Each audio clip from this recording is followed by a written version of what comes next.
कभी सोचा है ऐसी दुनिया के बारे में जहां कोई चिंता कोई फिक्र हो ही ना। आज हम एक ऐसे ही आध्यात्मिक नजरिए को समझने की कोशिश करेंगे जो चिंता से मुक्ति का रास्ता दिखाता है। तो चलिए इस सफर पर निकलते हैं। तो इस सफर की शुरुआत करने के लिए सबसे पहले उस चीज को समझना जरूरी है जिससे हम सब कहीं ना कहीं रोज परेशान होते हैं, और वो है चिंता। इस स्रोत के मुताबिक हमारे आज की दुनिया की पहचान ही जैसे चिंता बन गई है। तो सवाल ये उठता है कि आखिर ये चिंताएं आती कहां से हैं? क्या ये सिर्फ कोई बड़ी बड़ी मुश्किलें हैं, या फिर रोजमर्रा की छोटी छोटी बातें भी हैं जो हमारी इस दुनिया को फिक्रों से भर देती हैं? चलिए देखते हैं। यहाँ देखिए स्रोत में कितने आम रोजमर्रा के जीवन से उदाहरण दिए गए हैं। किसी बच्चे के बीमार होने की फिक्र, टैक्स का डर या फिर संतान ना होने का दुख। ये सभी चीजें एक ही बात दिखाती हैं कि चिंता हमारे जीवन के हर कोने में मौजूद है, बिल्कुल एक ऐसे अनथीन सिलसिले की तरह जिसने हमें जकड़ रखा है।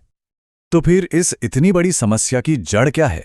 इसके जवाब में ये स्रोत एक बहुत ही दिलचस्प विचार सामने रखता है कि असल में दो दुनियाएं हैं, एक वो जिसमें हम अभी हैं और एक वो जो इससे बिल्कुल बिल्कुल अलग है। पहली दुनिया है दुखधाम, यानी दुखों का घर। इसे एक ऐसी अशुद्ध दुनिया कहा गया है जहां लगातार चिंता, विकार और तकलीफ ही तकलीफ है। स्रोत के अनुसार ये वही दुनिया है जिसमें हम अभी जी रहे हैं।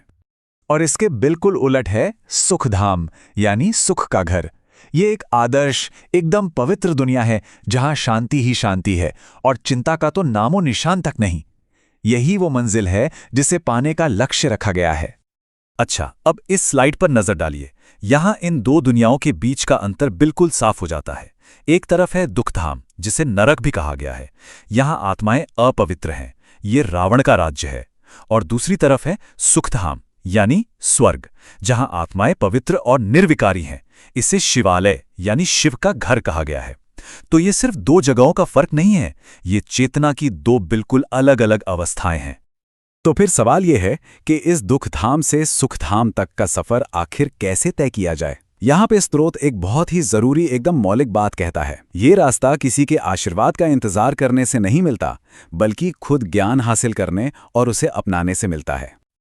और ये उद्धरण, यह एक पढ़ाई है, आशीर्वाद नहीं। इस पूरी बात का निचोड़ है। मतलब मुक्ति के लिए सिर्फ इंतजार नहीं करना है, बल्कि ज्ञान हासिल करना है, उसे जीवन में उतारना है। असल में यह एक शिष्य बनने का आह्वान है। तो ये ज्ञान आता कहां से है? स्रोत के मुताबिक इसका स्रोत एक ही परमात्मा है, जिसे पिता कहा गया है। और वो इस ज्ञान को एक इंसानी माध्यम, एक मनुष्य के जरिए सिखाते हैं, ताकि आत्माओं को इस दुख की दुनिया से बाहर निकाला जा सके। तो अब आते हैं उस व्यवहारिक तरीके पर जो स्रोत बताता है।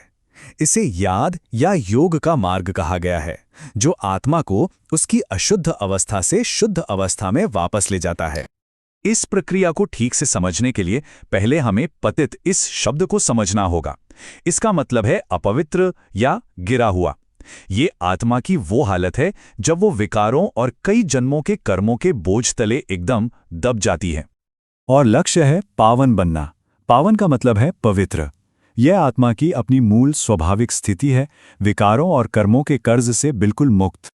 तो यह बदलाव होता कैसे है? पूरी प्रक्रिया यहाँ 4 सरल चरणों में बताई गई है। सब कुछ शुरू होता है पिता को याद करने से।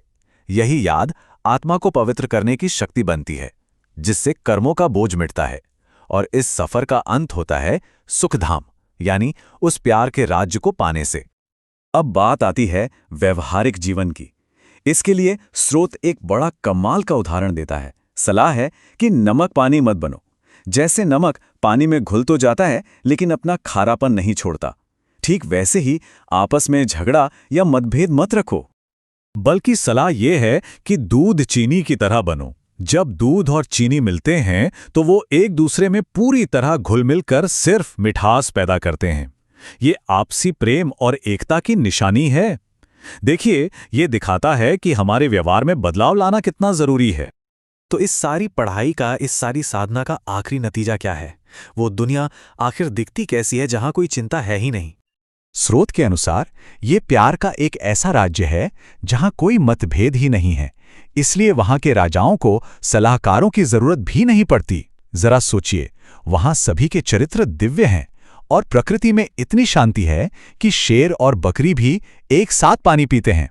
यह पूर्ण शांति और सद्भाव की दुनिया है। और आखिर में ये उद्धरण हमें याद दिलाता है कि ये सारी बातचीत शरीर के स्तर पर नहीं बल्कि आत्मा के स्तर पर हो रही है। शिक्षक यानी पिता सीधे आत्माओं से बात कर रहे हैं जो अविनाशी हैं। तो ये सारा विश्लेषण हमें एक गहरे सवाल पर छोड़ जाता है। अगर हमारी आज की दुनिया की परिभाषा ही चिंता है, तो फिर एक चिंता मुक्त दुनिया आखिर बनेगी कैसे? क्या सिर्फ बाहरी हालात बदलने से, या फिर हमारी चेतना और आत्मा की भीतरी स्थिति को बदलने से? सोचने वाली बात है।